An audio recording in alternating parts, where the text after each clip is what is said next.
Saludos amigos, bienvenidos nuevamente al debate de la semana. Soy Miguel Guerrero y estoy encantadísimo de estar nuevamente con ustedes en sus hogares. En la noche de hoy les tengo un tema sumamente importante que ha sido objeto de mucho debate en los últimos meses. El tema de la censura y la libertad de prensa. Y vamos a hablar con un destacado periodista, el licenciado Nelson Rodríguez, director del periódico El Caribe, un destacado abogado, el licenciado Yuri Rodríguez, quien es un dirigente importante del Partido de la Liberación Dominicana, y un mercadólogo, politólogo y conferencista internacional, el licenciado Janel Ferreira. Buenas noches, caballero. Gracias por aceptar nuestra invitación. Buenas noches. Bueno, y también se me olvidó decir que era un dirigente importante también del Partido Revolucionario Moderno en el gobierno. Bueno, ¿existe censura realmente en la República Dominicana? ¿O ha existido en los últimos años censura? ¿Tiene la prensa, se siente la prensa, diría yo, acogotada por la posibilidad de ser objeto de una censura? Bueno, yo lo dividiría en dos partes, censura, libertad de prensa. Primero la libertad de prensa, por más general. Yo creo que aquí hay, en sentido general, libertad de prensa. Se respeta la libertad de prensa. Y si lo hacemos con comparaciones, en mayo pasado, en el Día Mundial de la Libertad de Prensa, Reporteros Sin Fronteras dio su ranking. Nosotros aparecimos en el lugar 43 de 180 países.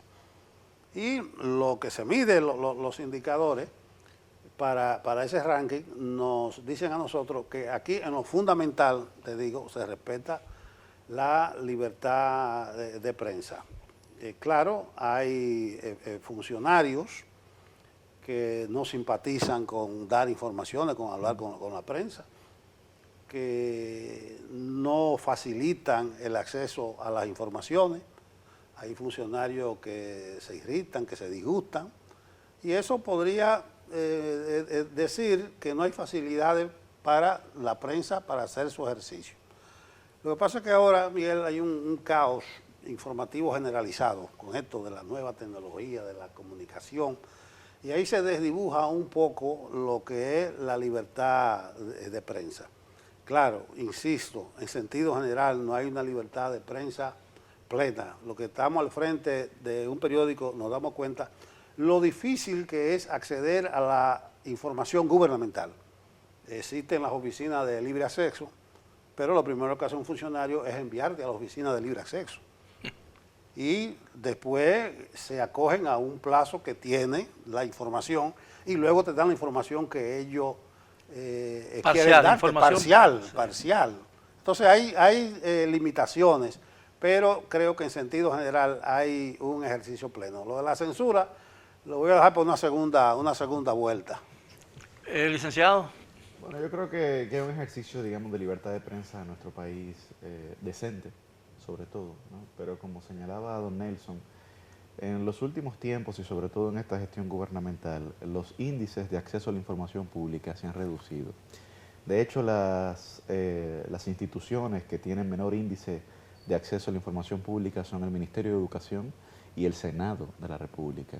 Digamos, estamos hablando de un poder del Estado y luego de uno de los ministerios más importantes, de hecho la institución pública que más recursos recibe o percibe del presupuesto nacional, por lo que eso nos deja ver también, como señalaba don Nelson, que hay ciertas dificultades, tanto en el acceso como en la exposición de esas informaciones, que son de suma relevancia, pues estamos hablando del dinero de todos los contribuyentes de un país. Pero en sentido general, yo creo que este es uno de los países también en el que más programas de política hay y en el que más espacios, digamos, de comunicación se generan. Es verdad también que las nuevas tecnologías vinieron a democratizar la libertad de prensa, porque ahora usted puede lanzar un canal de YouTube desde la sala de su casa, sin, digamos, tener que generar ningún tipo de inversión. Y que se ve y se escucha en tiempo real en cualquier parte del mundo. Así es, sin mayores contratiempos. Sin mayor contratiempo. Así es. Pero abre cancha a las informaciones falsas. Bueno, claro, es que a la propaganda. Las redes informan tanto como desinforman. Y el cerebro humano no está preparado para poder digerir, digamos, la cantidad de información que recibe a cada segundo constantemente. Ciertamente eso es una de las desventajas que ha generado. Licenciado Ferreira. Bueno, yo creo que en definitiva coincido con mi distinguido compañero panelista. Sin embargo, yo creo que el presidente de la República, hablando en materia gubernamental, ha sido un hombre muy decente con el manejo de la prensa. desde la oficina presidencial no se ha emitido nunca un comunicado para censurar a un periodista. Es más, yo creo que el principal enemigo del periodismo dominicano es precisamente la libertad y la amplitud en la democratización de la tecnología. Ahora una persona con acceso a un celular de 500 pesos y que tenga la capacidad de robarse un poquitico de wifi de una plaza pública, destruye la moral de un hombre de 40 años de trabajo durante 5 segundos. Y este levantamiento donde no hay filtros, de hecho... ¿Te refieres a alguien en particular? A todos, a todo el mundo. Porque ahora usted tiene una trayectoria de 40 años en el ejercicio periodístico, un médico, un profesor. No, los míos son 60. En el caso suyo son 60. Y viene una persona sin ningún tipo de formación, sin ningún tipo de filtro ni capacidad. Y en un segundo, en una población que no lee ni siquiera el introito de un artículo, sino el titular, pone un titular cualquiera y destruye la moral en una sociedad donde se maneja más por el morbo. Hay dos frases que han destruido la libertad de prensa de Latinoamérica, que es lo llamado la tendencia y lo viral. Entre lo viral y la tendencia transita lo peor de la degradación social en una plataforma que de cada 3 informaciones 2 son falsas. Entonces, estamos ante una industria del fake news que tenemos que tener en cuenta que una cosa es censura, una cosa es libertad de prensa y otra cosa es frenar un grupo de personeros que se dedican a malinformar en las redes sociales, atribuyéndose labores propias de una labor tan importante como la labor de un periodista. Y el problema es que no hay filtro para eso, ¿no? Las informaciones, las falsas y las verdaderas te llegan al mismo tiempo y por los mismos canales y es muy difícil procesar ese tipo de información. Pero uno se ha topado con expedientes en el momento que la policía está requisando un evento y yo he visto personajes que sacan un carnet, que lo fabrican en una farmacia, lo platifican frente a la UAS, por ejemplo, en una librería, y dicen, yo soy periodista. ¿Y dónde tú trabajas? No, yo tengo un canal de YouTube. Entonces, el periodismo es un ejercicio noble. El periodismo es objetivo, veraz, independiente. Y hay gente que, adjudicándose intereses de partido político, lo que hacen es relaciones públicas en los medios de comunicación. Bueno, pero que también hay algo que ha venido también con la nueva tecnología, es que hay mucha gente que no es periodista, pero que es comunicador. Entonces, digamos, no tiene una formación, una base académica, digamos, o profesional en ese sentido, pero empíricamente, o digamos, por dotes de oratoria, ha podido, digamos, entrar en los medios de comunicación. Pero el ejercicio periodístico, que anteriormente estaba reservado, digamos, para ustedes, ahora, digamos, ha pasado a una nueva generación que no necesariamente es periodista, pero que sí comunica. Bueno, hablaba del caos informativo que tiene efecto desastroso porque no hay regulación y abre cancha a todas esas cosas. Pero, ¿qué se puede hacer? Ese es el signo y la dinámica de estos tiempos. Ahora hay que tener cuidado con el exceso de regulación en lo que tiene que ver con la libertad de prensa. Efectivamente, los ejercicios de regulación lo que pueden generar también es censura previa, si no se acondiciona, digamos, lo suficientemente o de manera correcta. Sí, eso pues ahí se puede ir. Aquí no existe la censura previa, pero existe la autocensura. Por eso quería dejar esa parte para tratar la parte, porque hay libertad en sentido general para que haya autocensura. Que es peor que la censura. Que es peor que la censura. Claro.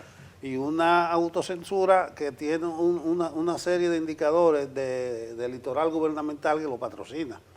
Y la gente aquí mucho tiene miedo a hablar, porque te acribillan, Bueno, moralmente, ¿no?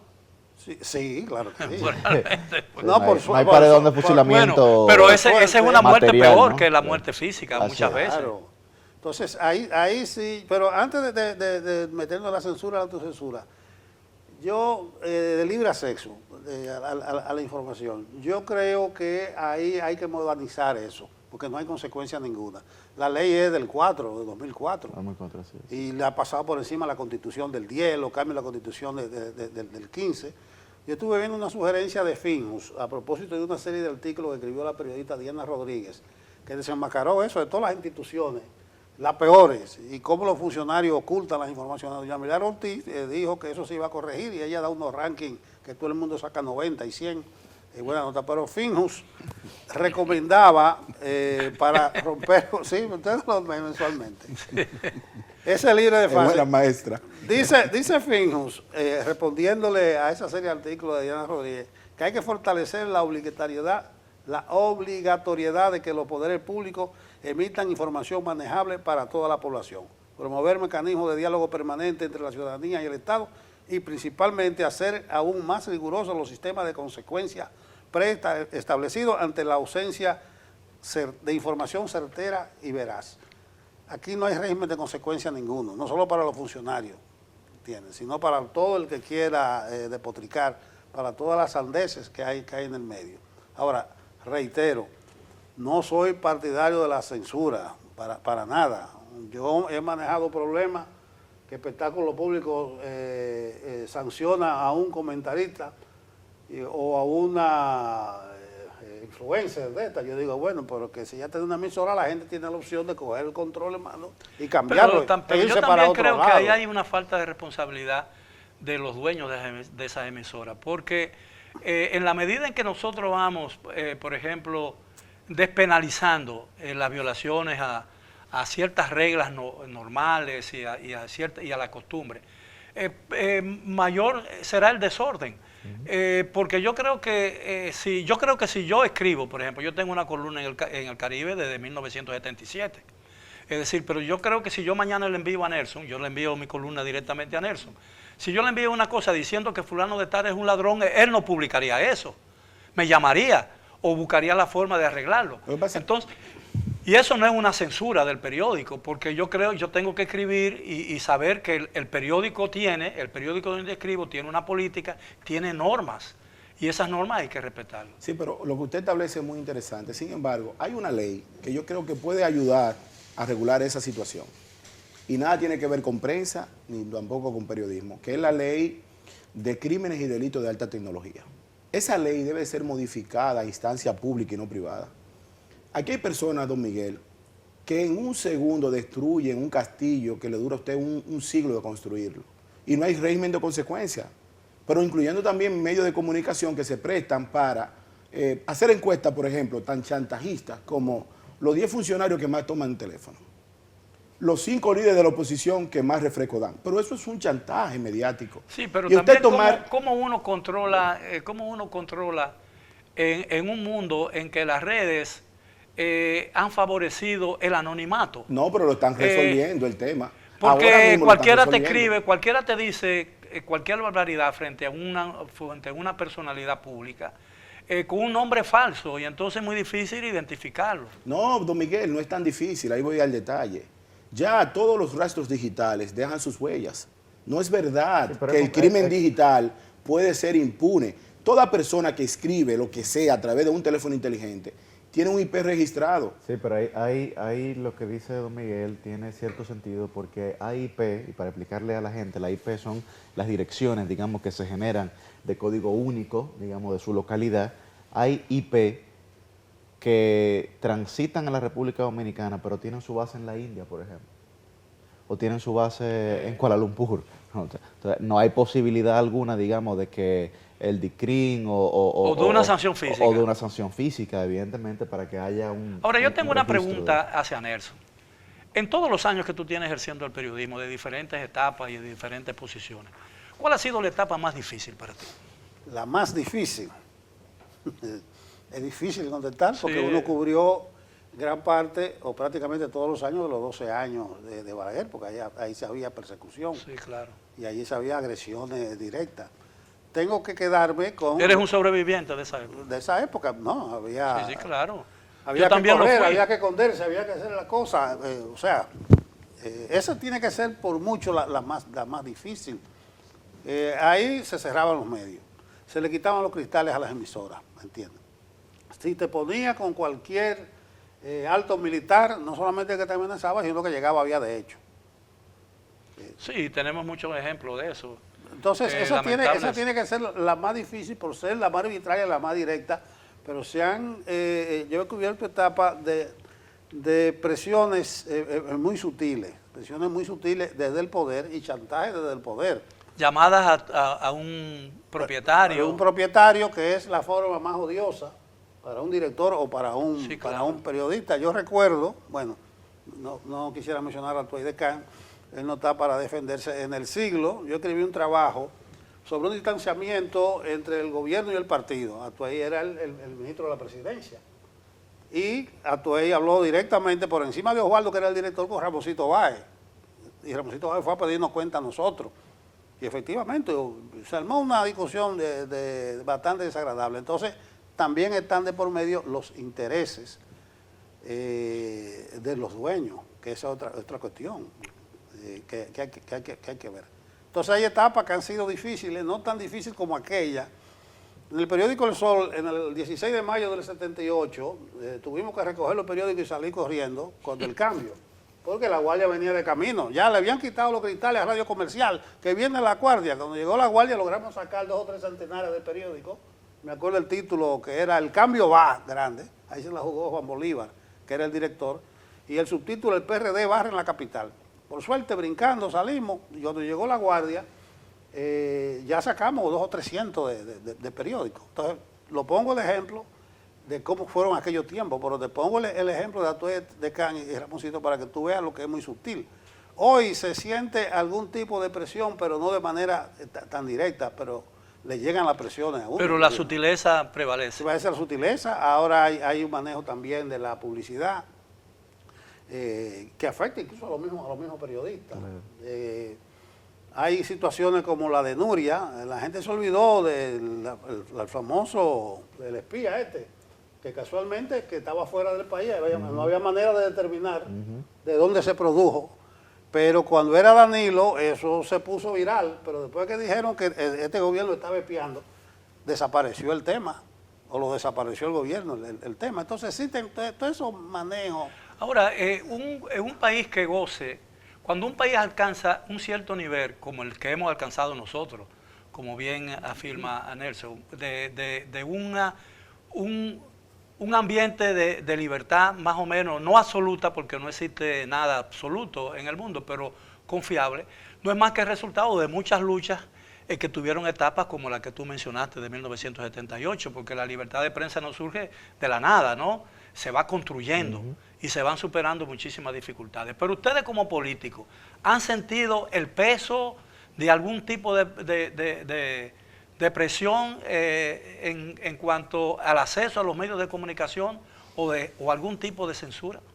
Bueno, definitivamente hay medios de comunicación que tienen sus favoritos, y no regularmente son los de la oposición, ¿verdad? Pero siempre que existan periódicos independientes, no importa cuánto respondan a intereses políticos partidarios. Bueno, efectivamente, pero también uno, digamos, lo que ve, lo que se observa, es a veces esa sutileza muy marcada que señalaba don Nelson, cuando de algunos espacios, digamos, televisivos o radiales, desaparecen algunos talentos, ¿verdad?, que tal vez estaban siendo lo suficientemente críticos con la gestión gubernamental. Pero no desaparecen de la faz de la tierra. No, desaparecen, digamos, del espacio mediático, me refiero. Pero no son muchos los ejemplos. No son muchos los ejemplos. Bueno, pudiéramos enumerarlo, pero no quisiéramos nosotros... No hay necesidad de enumerar, porque eso crea una situación muy incómoda con los mismos medios y hasta con el mismo periodista.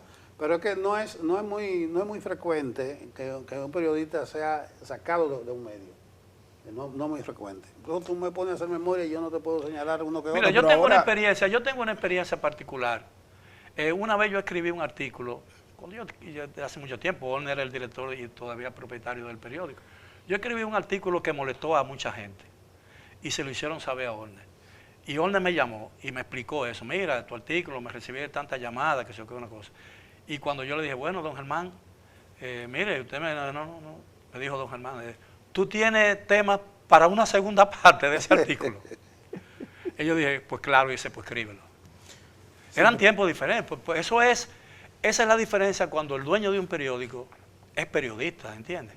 Que toda su vida esa es la otra actividad que le iba a plantear. Ahora los medios de comunicación, más que centro de pensamiento crítico, a veces son intereses económicos que lo dirigen. Entonces también es muy difícil nosotros ponderar el libre periodismo cuando desde la propia base donde se ejerce el periodismo no obedece a la libertad de expresión. La censura y la libertad de prensa. ¿Cómo conviven un régimen con censura y libertad de prensa? Eso parece imposible, ¿no? Yo retomo uno de los principales peligros para la democracia y es que hay mucha sensibilidad frente a aquel que emita juicio que vayan contra la corriente o que no sean de la complacencia del poder. Eso sí yo lo estoy sintiendo. Ahora, nunca se ha tratado, ni en este medio ni en ninguno, como tema, la publicidad como probable motivo de autocensura. Nunca se ha tratado como tal. Yo creo que hay mucha selectividad. El principal cliente es el Estado. Eso ya de por sí te dice a ti qué tipo de relación, qué tipo de trato tú tienes que tener con el poder.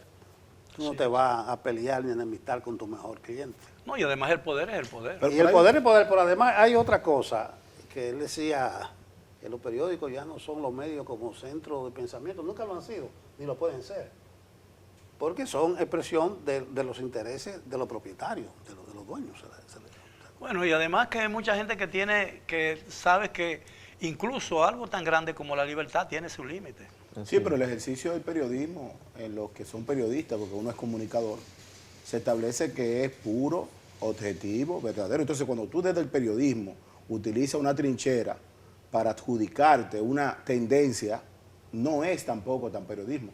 Mira, yo pienso que en materia de comunicación, este gobierno tiene uno de los profesionales de mayor capacidad y transparencia. Y yo lo digo públicamente porque no tengo un vínculo personal con el señor Omero Figueroa. Sin embargo, es un hombre muy democrático a la hora de esparcir dentro de la dinámica de captación de anuncios gubernamentales a la hora de repartir, a tal punto que hay periodistas que están vinculados al gobierno que se quejan de que la publicidad no se la dan a ellos. Incluso hay personas que en el pasado gobierno les fue muy bien y en este gobierno les sigue yendo bien. O sea, no hay ningún tipo de persecución en materia de publicidad gubernamental. Pero cuando uno escucha que a un periodista le está yendo bien, uno dirá... Claro, bueno, un periodista que tiene una cartera de anuncios significativo de X o de Y instituciones públicas o privadas. Esa es una realidad. ¿Pero ese periodista tiene una empresita? O qué? No es personal. No es periodista, no es personal. Entonces, un empresario de los medios de comunicación. Bueno, pero hay que ver cuáles son los periodistas y cuáles son los empresarios. Pero depende del criterio Dice que tú mi tengas de lo que es amigo, un periodista y de lo que es dice un mi amigo empresario. Tony Pina, ido a destiempo, mi gran amigo Tony Pina, tanto que lo quiero, me decía una vez, me dijo, Anel, cuando un periodista ande en un vehículo del año, hay que ver si fue con el ejercicio del periodismo o con el ejercicio empresarial. Porque el periodismo, me decía Tony Pina, no genera riquezas. Entonces, uno no puede, repito, en la noble condición de informar. Bueno, hay muchos tipos de riqueza, ¿no? La riqueza la material. riqueza material, y la riqueza que se adquiere y que no se pierde, que es la reputación. Correcto. Pero desde el gobierno, repito, el señor director de la comunicación gubernamental, y yo no he escuchado a nadie públicamente decir de que el señor Omero Figueroa, por ejemplo, le ha coartado, lo ha perseguido o ha llamado a algún medio. De hecho, la tesis desde el Estado es dejar que todo el mundo diga lo que piensa, siempre y cuando también la gente respete las condiciones, porque uno no puede tomar un medio de comunicación para adjudicarle vínculo con el narcotráfico cuando usted no tiene prueba, o decirle que la monja está bebiendo Brugal cuando no ha ido al cabaret. O sea, hay que tener cierto criterio. Una monja bebiendo. Claro, y repito, aquí hay personas que con la libertad de tener un celular de 500 pesos, ir a una plaza pública, robarse un poquito de wifi, destruye la moral del imperio romano en un segundo. Sí, pero ahí lo que, y creo que es importante resaltarlo, es verdad que el tema de la publicidad ha condicionado las opiniones de mucha gente. Y nosotros, como seres humanos, ni siquiera tenemos que ser periodistas o comunicadores, como seres humanos somos seres subjetivos y opinables, ¿verdad? Y evidentemente, cuando uno ve algún tipo de medio, ya sea escrito o hablado, usted está viendo también el reflejo del interés particular o colectivo de ese medio. Particular me refiero tal vez del periodista o del comunicador, y colectivo en sentido general si hay una política bueno, pero en ese sentido. yo creo que los medios tienen que ser financieramente autosuficientes para poder ejercer un periodismo realmente de verdad. Porque un periódico, una empresa periodística débil económicamente está sujeta a muchos chantajes, está sujeto a muchas presiones. Lo que pasa es que las metodologías han variado, porque ya no hay una publicidad, digamos. ¿Cuáles eran los únicos medios de publicidad posibles anteriormente? Eran sobre todo los impresos, ¿no? Los periódicos, porque era lo que la gente cotidianamente accedía a ellos. Ahora, al tener la publicidad, digamos, digital o el acceso propio que usted tiene a una herramienta digital, no tiene que acudir a esa publicidad tradicional. Además, anteriormente existían las suscripciones físicas. Ahora hay otros periódicos, sobre todo en el extranjero, como en España, que ahí son suscripciones, pero digitales. Digital. Bueno, pero a mí me sabe diferente un mismo escrito si lo leo digitalmente y si lo leo físicamente. A mí también. Disfruto más todavía el físico, en el también. físico. Sí, lo prefiero el físico. Sí, lo que hay que ver, pues tú hablas de periodista, que el que tiene un celular tú debes de identificar. Pues yo trabajo con decenas de periodistas a diario. Entonces yo sé qué es lo que es un periodista, cómo se desenvuelve un periodista. Entonces tú debes de identificar a aquellos que tú dices que andan en Mercedes-Benz. No, lo que pasa es que usted está en un triángulo de la cúpide del periodismo dominicano y es una figura. Pero el que no conoce lo que es un periodista, interpreta que un titular de redes sociales es una noticia. Y estamos al frente de una desgracia nacional. Repito, aquí hay personas que no son ni bachilleres. Pero yo entré a los periódicos hace más de 40 años como corrector de pruebas. O sea, que yo tengo casi 50 años. Una trayectoria. Exactamente, claro. O sea, yo conozco lo que... Pero ahora hay personas que no fueron al aula donde usted fue. Pero que está bien. Ni que tienen ese estilo y publican. Estamos en función de lo que es el periodismo. O sea, porque tú insinúas que aquel que tiene un celular y en el contexto de la publicidad, y ahí es que yo como que me confundo un poco. No está tan difícil de entender. Lo que estoy diciendo... yo doy la cara por todo el periodista. No, o sea, y yo no estoy hablando del periodista. Si yo estoy hablando del ejercicio. Porque una cosa es lo que usted hace como académico, como profesional, responsable, cierto del criterio, porque si yo voy a publicar uno de mis artículos en su medio, usted lo va a revisar. Pero ahora no. Ahora hay un segmento poblacional, y no solamente en la República Dominicana, es en el mundo, que tiene la capacidad de que con una red digital publicar una noticia que él misma crea y que la gente no tiene filtro en entender si lo hizo un profesional. Que de hace mucho tiempo yo lo que hago es un periodismo de opinión. Y el periodismo de opinión me libró de un gran dilema. Yo no tengo que ser imparcial, ni pretendo serlo. Yo he escrito incluso con ese título varios artículos, porque como yo opino, nadie puede pretender ni exigirme que yo sea imparcial, porque yo tengo ideas y expreso mis ideas. Y mis ideas me hacen parcial frente a cualquier problema. Y tampoco puedo ser neutral, porque no puedo ser neutral frente a lo que yo veo. ¿Entiendes? Entonces, ese dilema que posiblemente atormenta todavía a muchos periodistas en ejercicio del diarismo, es decir, el periodismo informativo, que es el periodismo de más valor que el periodismo de opinión, porque cualquiera puede escribir un artículo, pero cualquiera no está capacitado para escribir una información con suficiente claridad y con suficiente información como para que sea neutral, objetiva y responda a todas las preguntas que normalmente se hace un lector cuando está frente a un acontecimiento, ¿no? Entonces yo no tengo ese problema y quizás eso me ha liberado de una esclavitud. Yo lo que pienso es que la libertad de prensa, ¿verdad?, que como señalaba al principio, está garantizada y es decente en nuestro país. Creo que también hay un ejercicio que no ha necesitado que se censure, que son los fake news, las noticias falsas. Claro. Porque las noticias falsas, digamos, en la actualidad, le permite a usted, sin tener que censurar a un individuo o a un colectivo, desdecir lo que ese colectivo sí está informando correctamente. Ahora, ¿por qué usamos la versión en inglés de noticias falsas? Fake news. No, porque fake es falso. Así es, y news es noticia. Sí. Y entonces la traducción es perfecta. Entonces, ¿por qué no usamos nuestro idioma? Porque, en ese caso, en el caso directo de los fake news, no se trata de que nosotros no utilicemos el español, ni que tampoco utilicemos, digamos, los términos anglosajones, sino que, de hecho, académicamente, los trabajos pedagógicos, digamos, refieren la noticia falsa como fake news, sin importar, digamos, el idioma en el que sea eso es novismo. Sí. Eso es novismo. Bueno, pero sale con esa, como dice... Bueno, está bien, porque precisamente, ¿no?, por eso. Y realmente como la propia academia lo relaciona. Porque eso es anglicismo, eso es un anglicismo. Así es un bueno, anglicismo. pero noticias falsas, y de cada 3 que se publican, 2 son falsas. Esa es la gran desgracia. Pero no son fake news, son noticias falsas. Así es, sí. Pero hay un asunto que se llama la credibilidad de los medios. O sea, pululan la noticia falsa, pero se caen por su propio peso. Yo creo que esa es la mayor responsabilidad que tú tienes, ¿no? Sí, no, Preservar la credibilidad del medio, eso es. Diría en los tiempos de la izquierda, la pureza de la línea. Sí, exactamente. Sí, eso es ahí. El mayor Y a eso nosotros nos aferramos contra viento y marea. Es una batalla diaria, supongo. No, claro que sí, eso es. Incluso nosotros pretendemos ser el periódico de la institucionalidad, el periódico de la democracia. Nadie nos saca de ahí, con criterio de lo que es el verdadero periodismo. Incluso tenemos una parte digital que ahí se permite mucho más licencia. Pero el periódico como tal, el periódico de papel, que no muere, no va a morir. Yo espero que no. Y confío en que no. Al contrario, después de la pandemia, y principalmente por la noticia falsa, la prensa escrita ha recobrado un nuevo ritmo. Así es.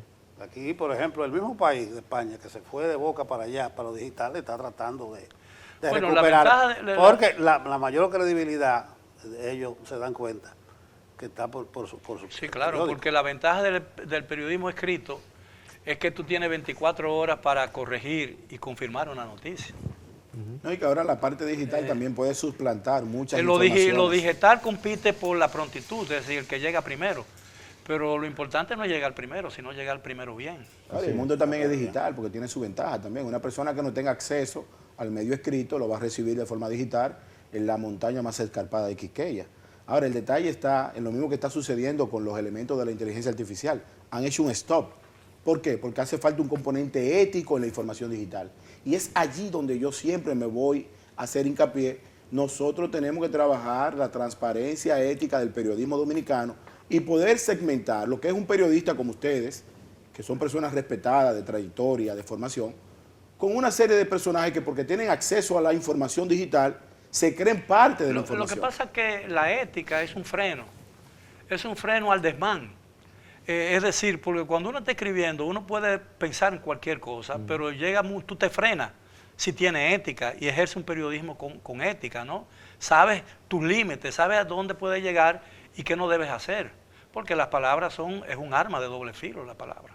Claro. Bueno, pero eso depende mucho entonces del criterio que tenga particularmente la persona, ¿no? Su ética y en conjunto su moral. Y ahí digamos es que está el mayor desafío de nosotros como sociedad, porque ese freno no existe o más bien se disminuye. Por eso muchas veces la palabra desenfrenada es la que más caracteriza, digamos, las actuaciones de muchas personas, sin importar, digamos, el espacio profesional que ocupen, me refiero, ya sea empresarial, académico, eclesiástico, el que fuese. Porque evidentemente las redes sociales y los medios digitales, lo que también, insisto, desinforman tanto como informan. Y entonces se ha normalizado que una actuación que anteriormente se podría ver como sorpresiva, como decía don Nelson, son signos de los tiempos, ¿verdad? Entonces ahora varía el criterio, ¿no? Y podemos mencionar, digamos, artistas, por ejemplo, que utilizan palabras completamente explícitas, por no decir más que plebes, que la gente ha comenzado a normalizarla, pero que también en el extranjero han tenido, digamos, un éxito extraordinario, que son cosas que me imagino yo que en los tiempos de ustedes nadie se le ocurriría haber hecho algo así. Bien, yo tengo una inquietud. ¿Es tan fuerte el clima de libertad de expresión y de libertad de prensa en la República Dominicana que no admite o imposibilita un retroceso?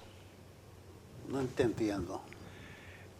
O sea, que llegamos a un punto ya sin retorno. No, exactamente. Correcto, sí. Existe un clima tan fuerte de libertad de expresión que no es posible. En sentido positivo. Que no es posible Okay. un retroceso en materia de expresión. No, es imposible. Si tú lo planteas en términos de la democracia, tampoco.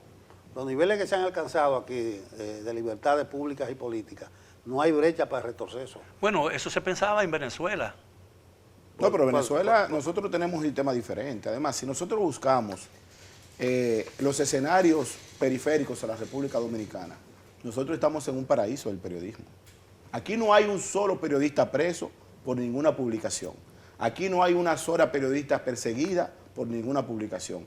Aquí no hay una sola institución periodística que la gente vaya y le tire piedras o el gobierno le tire bombas. Aquí no hay nada de eso. Nosotros estamos en un paraíso en materia periodística y de libertad de expresión. Pero hay que aclararle a Janel que eso es la construcción de décadas Claro, de lucha claro, en la claro. sociedad Sí, dominicana. no Y nació por de la eso noche a la que yo mañana. hablo que estamos en un punto sin retorno. Claro. Así como yo te digo que aquí no hay espacio para un guardia, un baldita, para un coronel que se quiera casar con la gloria, te digo que estamos en un punto sin retorno de lo que es la libertad de prensa y la libertad de expresión, que tiene sus limitaciones. Estuvimos hablando de autocensura y ese tipo de cuestiones, pero no. Pero la censura se puede ir infiltrando en el clima de libertad pausadamente hasta Es que la censura apoderarse está del amarrada. ambiente. Y están amarrados los factores económicos. Mira, los nuevos comunicadores y que tienen acceso al periodismo tienen un alto sentido de respeto hacia la figura como ustedes. Eso no es verdad. Bajo muy raras excepciones, en la República Dominicana van a aparecer 2 o 3 personeros que no respetan la trayectoria. Pero el periodista dominicano que haya tenido un ejercicio dilatado, aquí es un monumento público, aquí se respeta mucho eso. Eso depende, porque aquí hay un filón dentro de los medios de comunicación, dentro de la sociedad civil, que se cree que son el trasero moral de la sociedad, que están en capacidad de dar cátedra. Así es. Que si tú no coincides con ellos, aunque sea de manera coyuntural, tú eres una crápula, tú eres una bocina. No, pero esos son unos falsantes. Esos son Bueno, unos no, hay falsantes. también gente ahí que tiene su nombre. ¿Entiendes? Ahora, y yo me preocupa, la pregunta inicial de este segmento tiene que ver con un fenómeno que se dio en los Estados Unidos.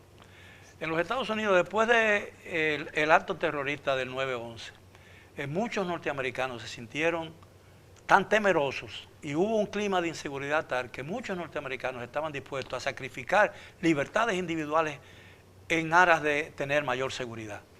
Pudiera darse una situación similar en la República Dominicana. No se duda, pero vamos a esperar que ocurran cosas similares.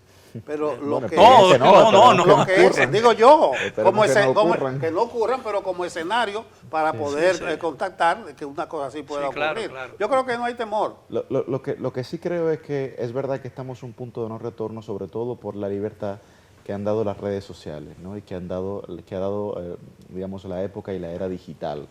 Sobre Bueno, todo es imposible ya materialmente constreñir la libertad de prensa. Correcto, correcto. Por lo que, evidentemente, seguiría bajo el planteamiento de que las noticias falsas, digamos, serían la evolución de lo que anteriormente se conocía como censura, autocensura o ausencia de libertad de prensa, ¿no? Creo que la única manera de contrarrestar la información veraz, verificada de alguna persona o de un colectivo, la única manera que tendrán instituciones, organismos o individuos será decir lo contrario de manera falsa, ¿no? O vender una idea errónea en cuanto a la información que se está planteando. A propósito de censura, ¿se han dado en los últimos años aquí casos innegables de censura a la prensa libre? Evidente no, y palpable no. Tú encuentras muchas denuncias, pero realmente con prueba no se ha constatado eso. Aquí no hay esa especie. Más que todo yo pienso que también tenemos que seguir fomentando la educación sobre la información. Nosotros tenemos que seguir metiendo en la sociedad dominicana que no importa lo que diga el titular, hay que leerlo 3 veces.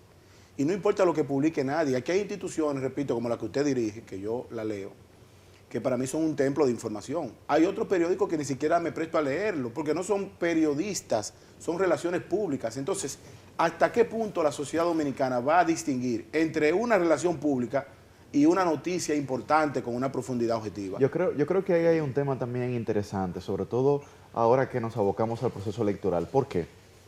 Porque una gran enseñanza que dejó el proceso electoral que se llevó apenas hace 2 o 3 semanas en España fue precisamente que muchos periódicos estaban de un lado o de otro, pero sobre todo por su reconocimiento ideológico. Y nosotros, que no somos una sociedad, digamos, que ha tenido muy claras sus ideologías, por diversas razones históricas que ustedes conocerán mucho mejor que yo, sí es verdad que hay muchos periódicos, y yo no quisiera señalarlo porque también puede ser una acusación o un juicio de valor indebido de mi parte, pero sí es verdad que hay vicios, se nota en ciertas ocasiones que algunas instituciones periodísticas se dedican, digamos, tal vez no a contrarrestar, pero sí a fortalecer o a valorar en mayor medida a una parte o facción política de cara a unas elecciones. Bueno, eso no son vicios. Yo creo que depende del nivel de desarrollo de la sociedad En Estados Unidos tú ves cómo Todos los periódicos cómo se son- decantan Así es. los medios Así es. claramente. Lo que pasa es que- hasta fijan posición editorial. Sí, Correcto, pero correcto, sí. separan, Aquí no Sí. se ha llegado a esos niveles. pero Así es. separan la información de la opinión. Correcto. Y por eso siguen siendo, a pesar de todo, periódicos confiables. Así es. Y la opinión es poderosa, porque una opinión vertida en un medio digital o escrito, la gente tiene que saber, es poderosa. Puede cambiar incluso la decisión electoral de una... El término de las encuestas en materia de información periodística. Las encuestas son una herramienta de campaña. Cuando nosotros en marketing vemos las encuestas como un método científico de investigación de mercado en un determinado momento, para los partidos y para los medios de comunicación las encuestas son otra cosa, son una herramienta de publicación. Y tenemos el primer caso, el más famoso de América, con la publicación del Mapa Mundi, donde Américo Vespucio se le adjudica el nombre de América cuando él no fue el que descubrió.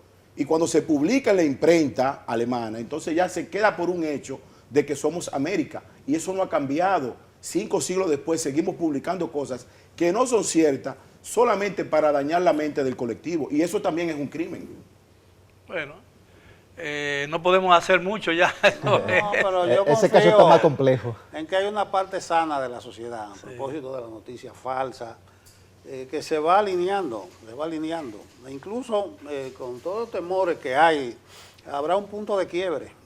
Creo que sí. Y ahora el predominio de la inmundicia, de todo ese tipo de cosas, va a coger su Es canal. una era, claro. Sí. Ahora, yo creo que la gente, la generalidad de la gente, los partidos políticos, los ciudadanos comunes y corrientes, se sienten más seguros en un clima de libertad que en cualquier otro sistema. Claro. Aunque no sean beneficiarios del clima, particularmente, materialmente hablando, ¿no? Porque vivir con miedo debe ser una cosa espantosa, ¿no? Oh, pero el miedo a hablar está escrito entre la página más oscura de la humanidad. Por eso es que yo siempre insisto en que hay que decir con responsabilidad lo que uno cree. O dejar esto. Sí, yo pienso que sí. Además, los partidos políticos tienen un clima abierto. Yo creo que ningún partido de la oposición ni el oficialista. Y como estamos en un ciclo combinado, que hoy estamos arriba, mañana abajo. Ciclo combinado está bien. Sí, claro, porque nada es para siempre. Yo siempre le hago referimiento a mis amigos, sobre todo a los que tienen funciones públicas, que sepan que la vida es una condena de brevedad. Y si a ti te va bien cuando el periodista ubica una noticia molestosa, mañana te hace bien. Entonces, a partir de ahí, nosotros tenemos un ejercicio periodístico propiciado primero por el Estado Dominicano, con toda la libertad y la garantía necesaria. Aquí no se persigue a nadie. Y estoy hablando de los últimos, incluso los últimos años de Balaguer, también estuvieron exentos de eso. Los 10 años de Balaguer no se parecen ni medianamente a los 12 años, a los terribles 12 años de Balaguer. Ahora, Una coyuntura histórica. Yo recuerdo en el 86 mucha gente nerviosa. Que Balaguer volvió. Yo no, que Balaguer no puede, aunque él quiera ser el mismo. Exactamente. Son las coyunturas. Por Así eso es. en los últimos años de Balaguer ningún no se parece nada. ningún otro que no fuera Balaguer pudiera haber hecho un gobierno en el 66 diferente al que Balaguer hizo. Sí, pero el momento Porque las histórico. circunstancias condicionan. Así De es. hecho, el último desaparecido dominicano por una publicación, más que todo periodística, una publicación intelectual, fue Narcisazo. Sí. De Narciso hasta la fecha, nosotros no tenemos en la historia dominicana reciente, si mi memoria no me falla, que aquí se haya desaparecido un político, un periodista, un profesional, por algún tipo de opinión vertida en los medios de comunicación. Y mira, que aquí hay personas que se han excedido, sobre todo con la figura presidencial. Ahora, ya que estamos hablando de censura y de libertad de prensa, ¿qué papel podrían jugar ambos en el proceso electoral que se avecina? Bueno, ¿qué papel podríamos jugar los que estamos al frente de medios? Sí. Eso es lo que hay que ver. Sí. Yo creo que esta va a ser una campaña muy ruidosa. Don Miguel, Nelson, Janel. Va a ser una campaña muy ruidosa en la que mucha gente, digamos, se va a volcar en decir cosas que no necesariamente son relacionadas con la verdad. Y entonces ahí yo creo que la gente va a tener mucho trabajo de intentar verificar. Pero sí es verdad también que he visto sobre todo jóvenes que me han dicho durante estos días que están muy pendientes a las propuestas que están haciendo los candidatos, porque no quieren cometer el mismo error que cometieron en el año 2020, con el Congreso que ahora seleccionamos y que ha sido uno de los peores en actuación congresual que hemos tenido. Yo creo que la noticia más importante que va a cambiar el curso de la información y de la prensa de este año, 2023, está en manos del señor presidente de la República. Va a ser la noticia que va a trascender en todo el año 2023 y es referente, si acepta o no. es referente postulación. a su decisión, si acepta No, por eso está la... salido. Yo te apuesto a ti Sí. 10-1, te apuesto yo. Acepta, no apueste, que puede perder la apuesta. No, 10-1. pero- el presidente tiene... el Imagínate presidente- un escenario con Abinader diciendo el 17 de agosto que no va. Imagínate el escenario del No, partido. es que Ese partido. No, pero me lo puedo imaginar. Lo que pasa es que la gente está confundida. Pero no hay otra persona que pueda competir con Abinader. Todos los Pero es que- competidores lo Por la- dejaron por internamente. para el yo 28. tengo una dinámica. Sí, sí. Todos dijeron el 28 los nuestros. Ok, pero yo tengo una dinámica. Yo creo que un partido político que solamente tenga una figura como posible candidato presidencial no es un partido político, es un movimiento electoral. Un partido político tiene que tener un ¿Usted se está abanico refiriendo a a la todo fuerza el del pueblo? sistema. No, a la fuerza del pueblo no, a todo el sistema. Yo estoy hablando claro. Un partido político que no tenga la capacidad de construir una zona franca de candidatos presidenciales no es un partido político. Bien, nos quedan 2 minutos, Cuidado caballero. con la fábrica de hasta el presidente, 44. No. El 2 minutos PR nos el quedan. PRM tiene muchos candidatos, pero todos aplazaron sus aspiraciones para el 28. Por eso es que. Pero que es una Abinader decisión tiene que el una presidente, y repito, la decisión del año periodística será No. lo que diga el presidente Abinader, el referente, a si acepta lo que el pueblo le está solicitando o si va a posponer sus pretensiones de reelección. Yo leí una columnita, Miguel, que decía el médico chino, el maco Pempen y Titirimundati, ¿sabe? Él va. La recomendación mía la hacía Rosa Alcarte de UNICEF, que se fue doña Rosa. A ella le preocupaba, a propósito de la noticia falsa, cómo comunicadores y periodistas de ciertos nombres le dan autoridad a una noticia falsa. O sea, que se empoderan, que la difunden. Exacto. Esa es la preocupación de ella. Bueno, por eso está el periodismo serio, trata de confirmar lo que va a publicar, ¿no? Verificar y contrastar. Sí, y contrastar, exactamente. Bueno, caballeros, el tiempo se nos agotó. Le estoy sumamente agradecido por esta magnífica oportunidad. Gracias. Se me quedaron algunas preguntas, pero lo voy a dejar para otra oportunidad porque confío en el privilegio de poder contar con ustedes nuevamente aquí en el debate de la semana. Además, Anel te dejó sobre la mesa una información que va a cambiar la historia, lo que decida Abinader. Del 2023. Si Así va es. o si no va. Dice un amigo Así mío es. que esa era la vacuna, si no va. Sí. Sí, no. Así es. Ha sido todo por hoy. Gracias por su atención y espero tenerlo nuevamente con nosotros el próximo sábado para otro programa similar. Hasta entonces.